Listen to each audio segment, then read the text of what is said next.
Vous pensez que tout est fini pour vous? Que vos rêves sont morts? Attendez d'entendre l'histoire de Ruth. Une femme qui a tout perdu, mais dont la fidélité a changé l'histoire du monde. Abonnez-vous à Maison de la prière de la foi. Envoyez des cœurs si vous avez besoin d'espoir aujourd'hui. Partie 1, la tragédie.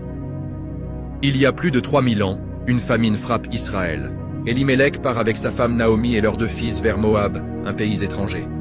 Là-bas, les fils se marient. L'un épouse Ruth, une jeune Moabite. Puis la tragédie frappe. D'abord, Elimelech meurt. Ensuite, les 2 fils meurent aussi. Naomi perd tout, son mari, ses 2 enfants, son avenir. Elle décide de rentrer en Israël, brisée, amère, les mains vides. Elle dit à ses belles-filles, « Retournez chez vous, refaites votre vie. » Orpa part. C'est le choix logique, raisonnable. Mais Ruth, elle refuse. Likez si vous voulez voir ce qui arrive ensuite. Abonnez-vous à Maison de la prière de la foi.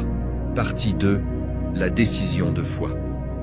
Ruth prononce alors les paroles les plus puissantes de toute la Bible. « Où tu iras, j'irai, ton peuple sera mon peuple, et ton Dieu sera mon Dieu. » Elle abandonne tout, son pays, sa famille, ses dieux, sa sécurité, pour accompagner une vieille femme amère vers un avenir incertain. Pourquoi? Par fidélité, par amour, par foi dans le Dieu d'Israël qu'elle vient de choisir. 2 veuves marchent maintenant vers Bethléem, sans homme pour les protéger, sans argent, sans avenir apparent. Naomi se dit vidée, abandonnée par Dieu, mais elle ne sait pas que Dieu prépare quelque chose d'extraordinaire. Envoyez des cœurs si cette fidélité vous touche. Restez avec Maison de la prière de la foi, partie 3, le hasard divin.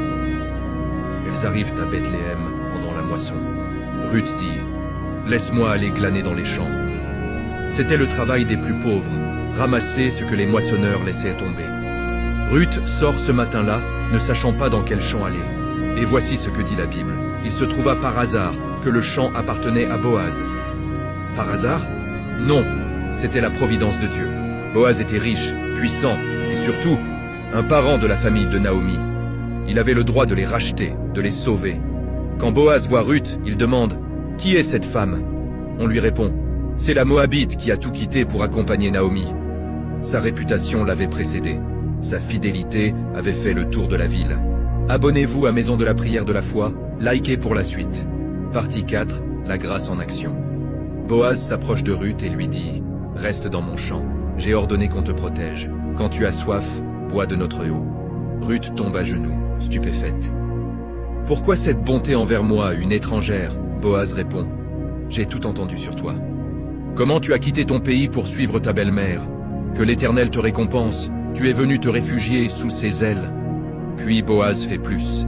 Il l'invite à manger avec ses serviteurs.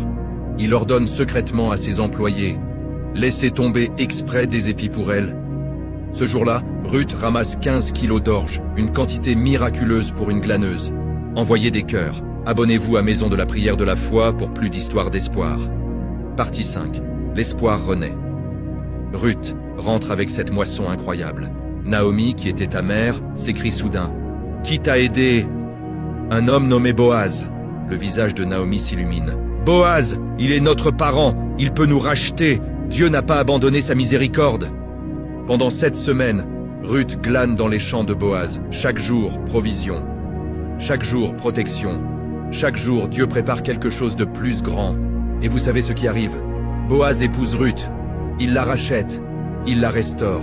Conclusion puissante. Mais ce n'est pas tout. Ruth et Boaz ont un fils nommé Obed.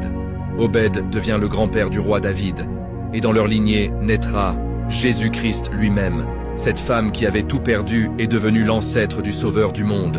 Écoutez-moi bien, ce que vous appelez hasard, Dieu l'appelle providence. Ce que vous pensez être votre fin, Dieu en fait un nouveau commencement. Votre fidélité dans la tragédie prépare votre triomphe. Dieu n'a pas oublié. Votre Rédempteur vient. Votre miracle approche. Ruth est partie glaner comme une pauvre veuve étrangère.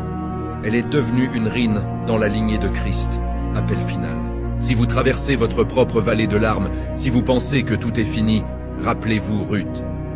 Dieu peut encore transformer votre vie.